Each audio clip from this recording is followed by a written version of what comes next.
kining ikatulong Domingo sa Kwaresma sa atong Ebanghelyo ang gisgutan templo. Ang nakapalalis sa mga tinunan din si Jesus miingon, "Gub-an ninyo kining maong templo ug tukuron ko kini pag-usab sudod lamang sa 3 ka adlaw." Ang unang gisgutan ang templo, physical temple in the city of Jerusalem. Gani gilimbuwad niya mga lamesa sa mga ngilis ug kwarta. Gisalibay niya mga sinsilyo.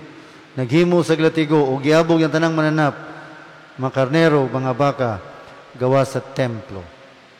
Sa atong panahon, sa templo sa panahon sa Dios, kining atong simbahan. We need to treat the church as a sacred place, the house of God.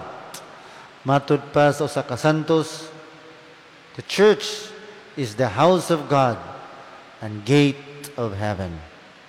Mo na mga igsuon, kuno kita suod sa simbahan, we are expected to pray, to praise, to worship God.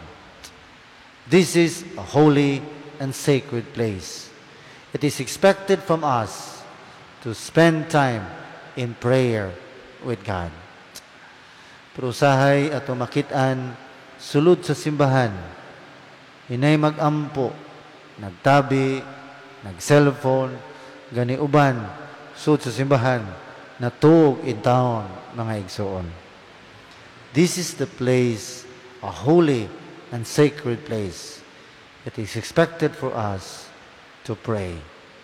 Mo nang nasuko si Kristo, kay matod pa sa Ebanghelyo, gihimo ninyo ang balay sa Ginoo sama nga usa ka merkado. Ikaduha, nakapangutana ang mga tinunan, in what sense that He will destroy the temple nga gihimo sa kapatan ug unom ka tuig ug iya lang himuon in 3 days. Ang iyang gipasabot ni maigsoon, it's not the physical temple. Dili nga mao ang maong simbahan or building. Ang iyang gisgutan, ang iyang kaugalingon. Gani niingon siya, human sa 3 ka adlaw, akong himuon pagbalik ang templo. Dili ang edipisyo, dili ang building, kundi ikaw, ako, kita, ang atong pagkakita is a temple of the Holy Spirit. Sa maong pagkabanaw ni Jesus, gihimo niya ang templo pagbalik, din ikaw o ako naluwas, napasaylo sa atong mga sala. Mga igsuon, kining panahon sa Kwaresma, mao ni ang panahon nga ikaw ug ako mobalik sa sabakan sa atong Ginoo.